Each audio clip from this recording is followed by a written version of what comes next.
அனைத்திலும் சரியாக இருந்தாலும் இந்த காம உணர்வில் இருந்து மட்டும் விடுபட முடியாமல் தவிப்பவர்களுக்காக இந்த பதிவு.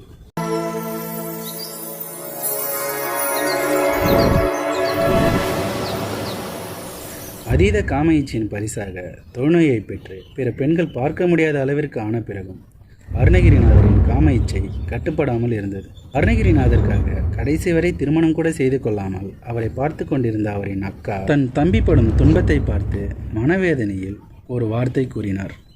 ஆம், அந்த வார்த்தை தான் அருணகிரிநாதரின் வாழ்க்கையையே புரட்டி போட்டது. தம்பி, நான் உன் உடன் பிறந்து விட்டேனடா, இல்லை என்றால் உன் ஆசையை தீர்த்திருப்பேன் என்றார்.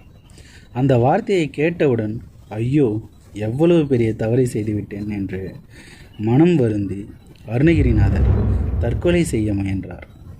அப்பொழுது அவரை காப்பாற்றிய முருகப்பெருமான் அருணகிரிநாதரை பார்த்து, காம இச்சை காரணமாக தவறுகள் பல நீ செய்திருந்தாலும் என்னை வணங்குவதில் ஒரு நாளும் நீ தவறு செய்யவில்லை.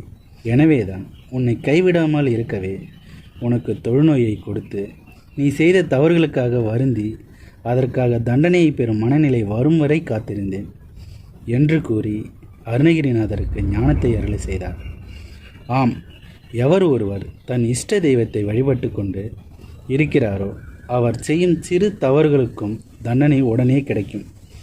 ஏனென்றால் நாம் செய்யும் தவறுகளுக்கு தண்டனை கிடைக்காமல் நன்மை மட்டுமே நடந்தால் நமக்கு ஏதோ ஒரு வகையில் பெரிய துன்பம் வரும் என்பதை உணர வேண்டும். நாம் செய்யும் தவறுக்கு உடனடியாக தண்டனை கிடைக்கிறது என்றால் கடவுள் நம்முடனே இருக்கிறார், நமக்கு வழிகாட்டவே இந்த துன்பம் வருகிறது என்பதை அறிந்து கொள்ளுங்கள். மேலும் இந்த கதையிலிருந்து நாம் தெரிந்து கொள்வது, காமம் என்பது ஒரு பிணி. அதை வேண்டாம் என்றால் பற்றி கொள்ளும்.